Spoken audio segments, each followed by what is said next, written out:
was working as a hospital chaplain. Each day brought the challenges of caring in the midst of illness, accidents, and death. One day I visited a patient in the ICU. His body was failing under the onslaught of cancer despite months of treatment. The family crowded around the bed, and the pastor of the local church they attended stood with them, fervently invoking God to heal the emaciated body and commanding the demons of cancer to leave, and pleading for the family to have more faith. I stepped away, only to be called back when the man died. The grieving family needed comfort, and they needed support. Their questions were as old as humanity itself. Why didn't God heal him? Why was their loved one now dead? Hi friends, I'm Larry Payne, your host of Tracks for the Journey, the network dedicated to your well-being. All of us are aware of our physical health, of course. We spend lots of money and time to improve it in some way or another. But when our health falters, we're taken to the bedrock of our belief. In today's episode, let's explore the question, can God make you healthy? The Christian theology held by many churchgoers has a contradiction between God and the actual events of life. They may claim that God has the power to do anything. That's usually called omnipotence. A Bible verse quoted, "Nothing will be impossible with God," seems to say that. But we misinterpret this hyperbole when we hold it as literally physically true. For example, God can't make a round square, or change the past, or do evil. Instead, we should begin with a better understanding of God's attributes. The Bible teaches that the essential attribute of God's nature is love. Everything that God expresses in power will flow from love. Process theologian Thomas J. Oord says we can call this omnipotence, A-M-I-P-O-T-E-N-C-E. He says, love comes first. Everything that God expresses must flow from love. Now here's a second idea about the nature of love. What is love really? Human relationships demonstrate that the highest love is uncontrolling and non-coercive. Love must always be a free choice. In the same way, God loves us, not forcing us to obey and love, but leaving that choice to us. This essential truth means that God is always working in uncontrolling ways. Thomas Oord writes, God's loving nature determines, shapes, or governs what God can do. A third concept is crucial. God extends this same uncontrolling love to the material universe. Essentially, the very nature of love means that God can't unilaterally alter the physical universe to contradict the law-like regularities of physics. Every action in the universe, from cells to human bodies to stars, is a collaboration with God by the physical entities. God offers an initial direction that can be resisted or received toward a new and collaborative experience. Things and people engage with God to grow, change, generate new forms, build relationships, and flourish, or not. All the world is enchanted with the presence and loving power of God. As David Griffin expresses it, the universe is a compound individual with God as its dominant member. For the healing of our bodies, non-coercive relationships with God means that God cannot make cancer cells disappear, a heart to beat properly, or a bone to heal instantaneously. Acting as a sole agent, God can't make you well. God's work is collaborative with the physical world, and this precludes what we call supernatural interventions, which overrule the laws of nature. Instead, we find the omnipotent work of God shown through inspiring medical researchers, nurturing skilled professionals, and luring me to eat healthy food. It may also come through the wise words of a therapist or the scalpel of a surgeon.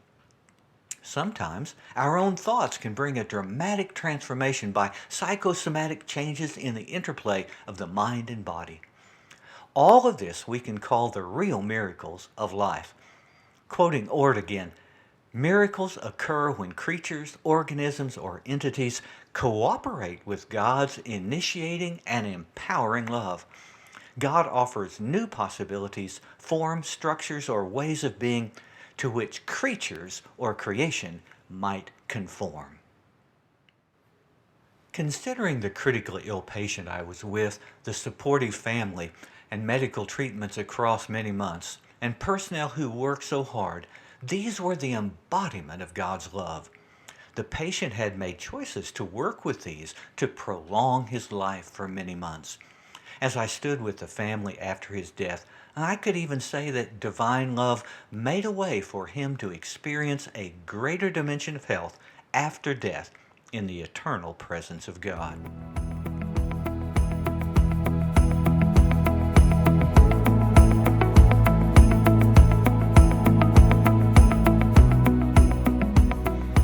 Now some may say, this is terrible. I need God to control my world and keep me safe. And I understand that hope.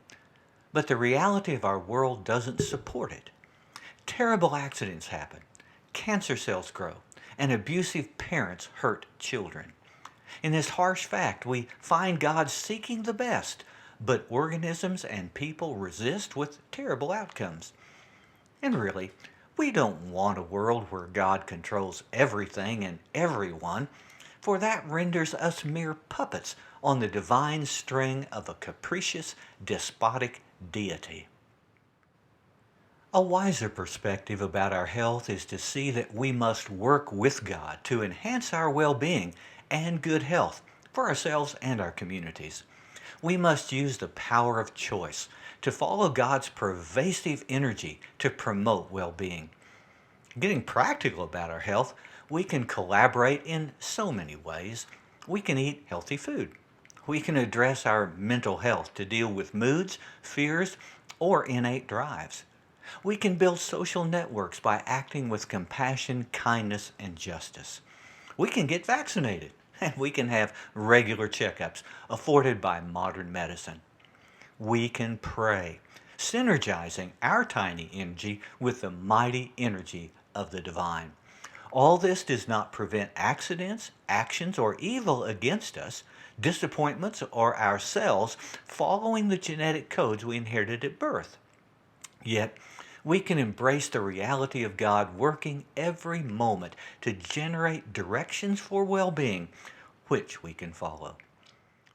Now, this month has been a personal journey of my own health. I have encountered dental problems and 2 forms of precancerous skin growths.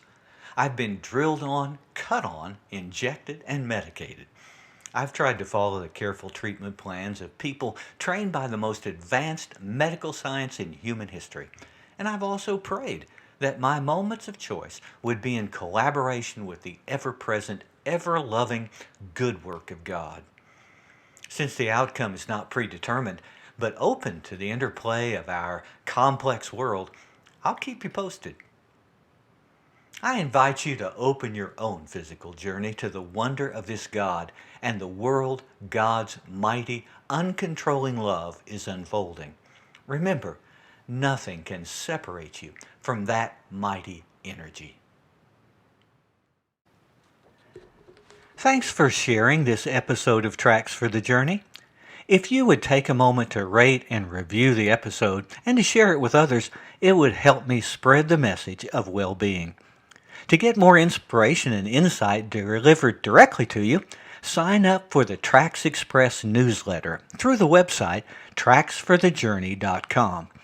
There you can fill in your email on the big green subscription box, and that newsletter will come directly to you. On the website, you can listen to or read any of the 50-plus episodes on a huge variety of subjects. And I want to expand this work, so your financial support is appreciated. You can give a small gift through the website buymeacoffee.com/Larry Payne. I welcome you to share your feedback on the Tracks for the Journey Facebook page, or just mail me directly at connecttfj@yahoo.com. That's connecttfj tfj@yahoo.com. Tracks for the Journey is produced at the Bright Star Studio and all rights reserved. Hosting is by buzzsprout.com. Music and images are from pixabay.com. I invite you to keep exploring on your journey to well-being.